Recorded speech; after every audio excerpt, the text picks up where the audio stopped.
Hello दोस्तों, तो कैसे हैं आप सभी। आई होप कि आप लोग बहुत ही अच्छे होंगे। आज फिर से क्लास 10th एनसीईआरटी मैथ्स की बहुत ही इम्पोर्टेंट प्रश्न लेकर आए हैं। तो चलिए प्रश्न को सॉल्व करते हैं। देखिए प्रश्नावली 3.3 में दिया हुआ है क्वेश्चन नंबर 3 का 2 नंबर और 3 नंबर। ठीक है, तो चलिए तीसरा का पहले दूसरा नंबर प्रश्न को सॉल्व करते हैं। ठीक है ना। देखिए प्रश्न क्या कह रहा है। देखिए दो संपूरक कोणों में बड़ा कोण छोटे कोण से 18 डिग्री अधिक है, उन्हें ज्ञात कीजिए। ठीक है ना। बोल रहा है दो संपूरक कोण है जिसमें बड़ा कोण छोटे कोण से 18 डिग्री अधिक है। ठीक है ना, उसे हमें ज्ञात करना है। पहले जान लीजिए संपूरक कोण क्या होता है। तो दो कोणों का योग 180 डिग्री होता है, उसे कहते हैं क्या, संपूरक कहते हैं। क्या कहते हैं, संपूरक। और जो दो कोणों का योग 90 डिग्री होता है जिसका वो होते हैं पूरक कोण होते हैं। ठीक है ना, पूरक होते हैं। ठीक है, देखिए दो कोणों का योग 180 डिग्री होगा, वो क्या होंगे, वो संपूरक होंगे। ठीक है ना। तो चलिए हल करते हैं। पहले मान लेते हैं बड़ा कोण और छोटा कोण मान लेते हैं। ठीक है ना। तो चलिए पहले लिखेंगे हल। हल लिख लिए।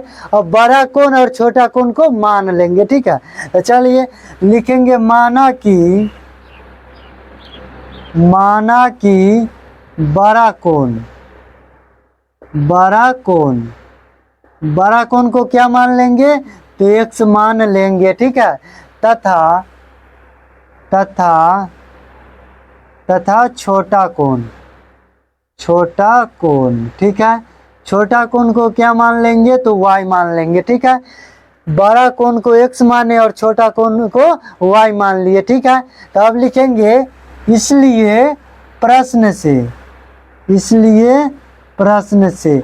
अब बोल रहा है दो संपूरक कोण। ठीक है ना। तो देखिए बड़ा कोण को क्या मानने हैं, x माने हैं और छोटा कोण को y माने हैं। ठीक है, तो क्या हो जाएगा, x प्लस y बराबर कितना हो जाएगा, संपूरक कोण जिसका दो कोणों का योग कितना होता है, 180 डिग्री होता है, वो क्या होते हैं, संपूरक होते हैं। ठीक है ना। तो x प्लस वाई बराबर कितना हो जाएगा, 180 हो जाएगा। समीकरण हमारा एक आ गया। ठीक है, ये समीकरण हमारा एक हो जाएगा। ठीक है ना। देखिए बड़ा कोण को हम x माने और छोटा कोण को y माने हैं। ठीक है, अब देखिए दो संपूरक कोणों का योग कितना होता है, तो 180 डिग्री होता है। ठीक है ना। तो x प्लस वाई बराबर कितना हो गया, 180 हो गया। समीकरण एक हमारा आ गया। अब लिखेंगे तथा अब देखिए दो संपूरक कोणों में बड़ा कोण, तो बड़ा कोण को क्या माने हैं, x माने हैं। x बराबर छोटे कोण से, तो छोटा कोण को क्या माने हैं, तो y माने हैं, तो y हो जाएगा। और छोटे कोण से 18 डिग्री अधिक है। अधिक मतलब क्या करेंगे, प्लस, क्या होगा, प्लस हो जाएगा 18। समीकरण हमारा 2 हो जाएगा। ठीक है, हमारा समीकरण 2 आ गया। समीकरण 1 ये आ गया और समीकरण 2 ये आ गया। ठीक है, अब लिखेंगे, देखिए हमारा x का मान आ गया, तो अब लिखेंगे समीकरण 1 में x का मान रखने पर। ठीक है, तो चलिए रख देते हैं। लिखेंगे अब समीकरण 1 में x का मान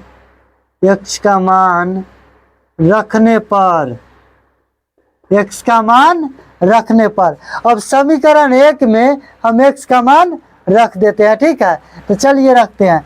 समीकरण 1 कितना है, तो देखिए x प्लस वाई है, तो x का मान कितना आया है, तो y प्लस 18 प्लस कितना है, y बराबर कितना है, 180 है।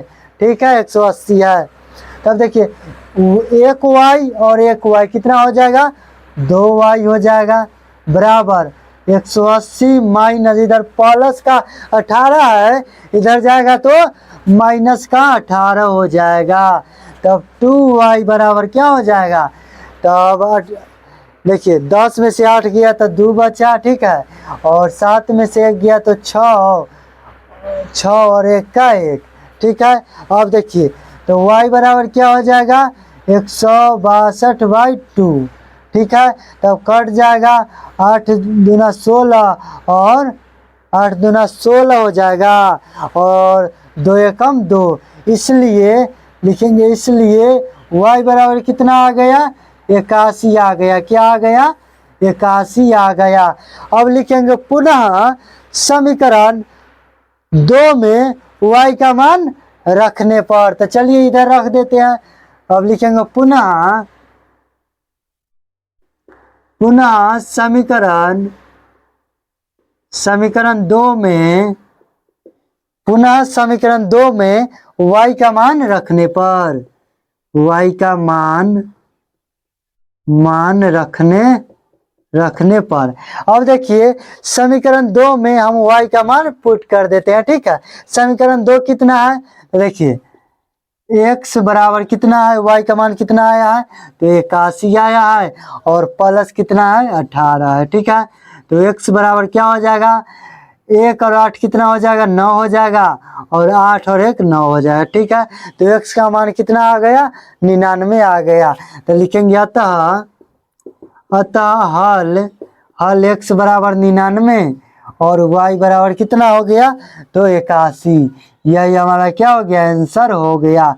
देखिए हमारा बड़ा कोण आ गया से 99 आ गया और छोटा कोण आ गया सो 81 आ गया, ठीक है। यही हमारा आंसर हो गया।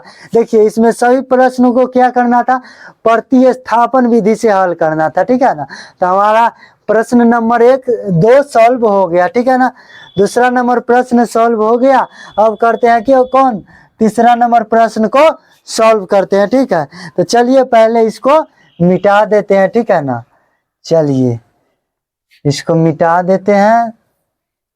चलिए अब मिटा दिए इसको।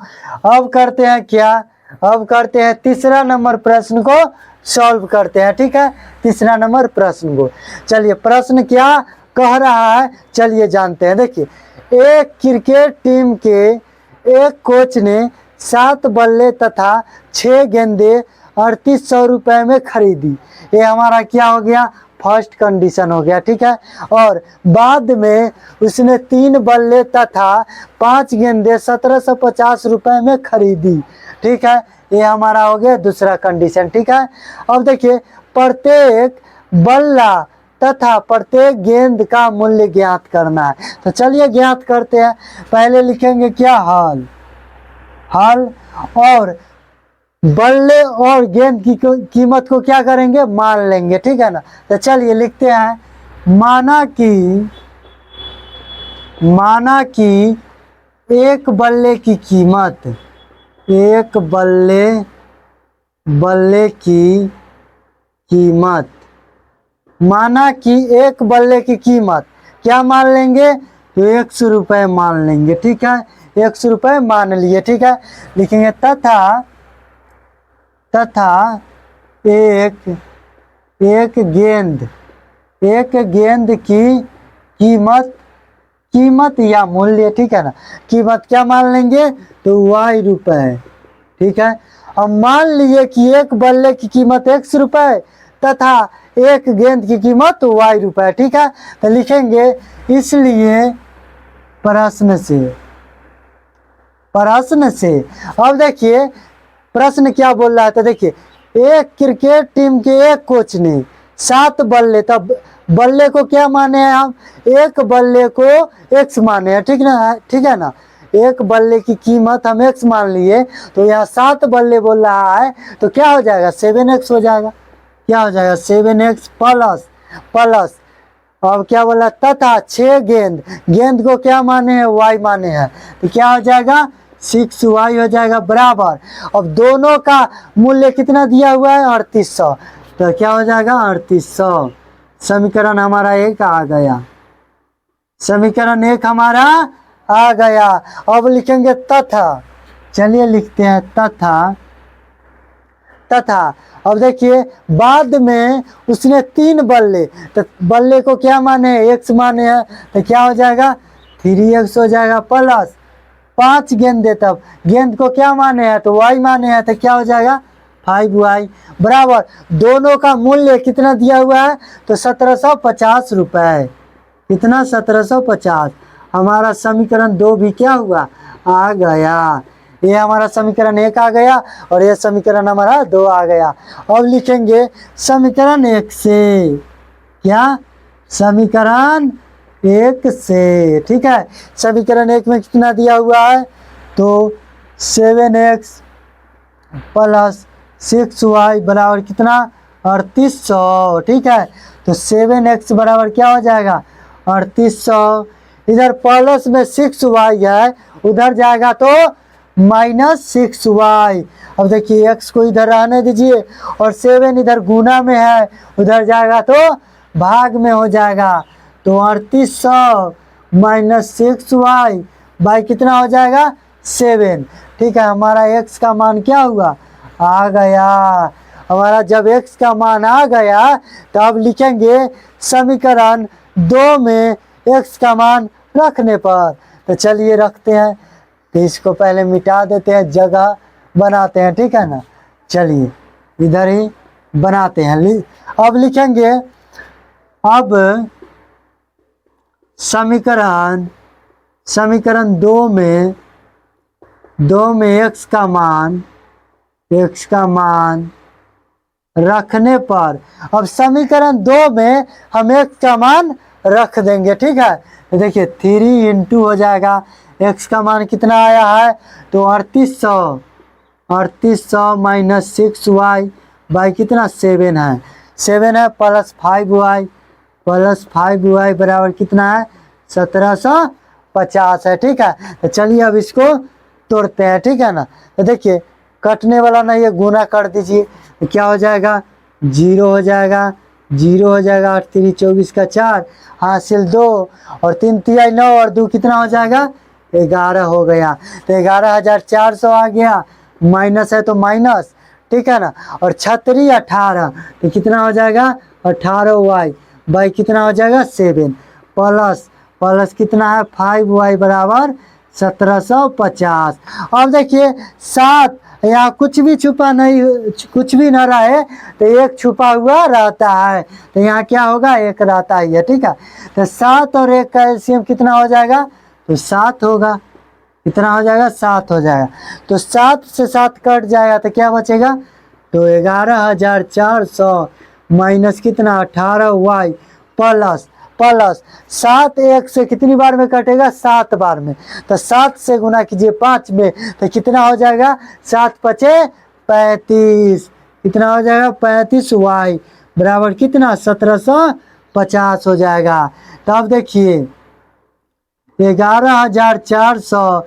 अब देखिए 18y है माइनस का और प्लस y है 35। देखिए प्लस 35y है, ठीक है, और माइनस का कितना है? 18y। तो ज़्यादा कौन है? प्लस का। तो देखिए 35 में से 18 घटाइए, कितना बचेगा? प्लस कितना हो जाएगा? 17y। कितना? 17y बराबर। अब देखिए 7 से इतना में गुना कर दीजिए तो कितना हो जाएगा? 0 7 5 35 का 5 हासिल 3 49 और 3 52 का 2 हासिल 5 7 5 12। तो 12,250 आ जाएगा, ठीक है ना। क्रॉस गुना कर दिए, ठीक है ना, और क्रॉस गुना हो गया। अब देखिए 17y को इधर रहने दीजिए और 11,400 को उधर भेज दीजिए। तो 12,250 माइनस कितना हो जाएगा? 11,400। तो 17y बराबर कितना हो जाएगा? घटाइए तो क्या हो जाएगा? 0 5 में से 4 गया 1, नहीं 5 होगा। 5 में से 0 गया तो कितना? 5 होगा। अब देखिए 2 में से 1 गया नहीं। अब देखिए 12 में से 4 गया तो कितना? 8, 1 में से 1 गया 0 और 1 में से 1 गया 0। तो देखिए 17 से कट जाएगा 17 5 85, यानी इसलिए क्या? इसलिए y बराबर कितना आ गया? 50 आ गया। कितना आ गया? 50 हमारा y बराबर आ गया। तो अब लिखेंगे पुनः समीकरण 1 में y का मान रखने पर। तो चलिए रख देते हैं, इसको पहले मिटा देते हैं, ठीक है ना। चलिए अब रख देते हैं पुनः पुनः समीकरण 1 में y का मान रखने पर, चलिए समीकरण 1 में y का मान रख देते हैं। ठीक है, समीकरण 1 हमारा कितना था, समीकरण 1 कितना था, उसको मिटा दिए। ठीक है ना, तो कितना था समीकरण 1, तो 7x था प्लस 6y बराबर कितना था 3800। ठीक है, ये हमारा समीकरण 1 था। ठीक है ना, समीकरण 1 इतना हमारा था। ठीक है, तब देखिए इसमें मान रख देते हैं, तो कितना हो जाएगा 7x प्लस 6 इंटू कितना हो जाएगा 50 बराबर 3800। ठीक है, तो अब 7x बराबर क्या हो जाएगा 3800, इधर प्लस का उधर जाएगा तो माइनस हो जाएगा, 6 पचे 30 यानी 300, यानी 7x बराबर कितना 3500। तो x बराबर क्या हो जाएगा, तो 3500 बाई कितना 7, 7 पचे 35, यानी इसलिए x बराबर कितना आ गया 500 आ गया। तो लिखेंगे अतः पेन से बल्ले का क्यों क्या माने थे, तो x माने थे, तो अतः हल x बराबर कितना आ गया 500 और y बराबर कितना आ गया 50। यही हमारा आ गया बल्ले की और गेंद की कीमत हमारा आ गया। यही प्रश्न हमारा दोनों सॉल्व हो गया। अगर वीडियो अच्छा लगा हो तो लाइक करें, सब्सक्राइब करें और शेयर जरूर करें। धन्यवाद।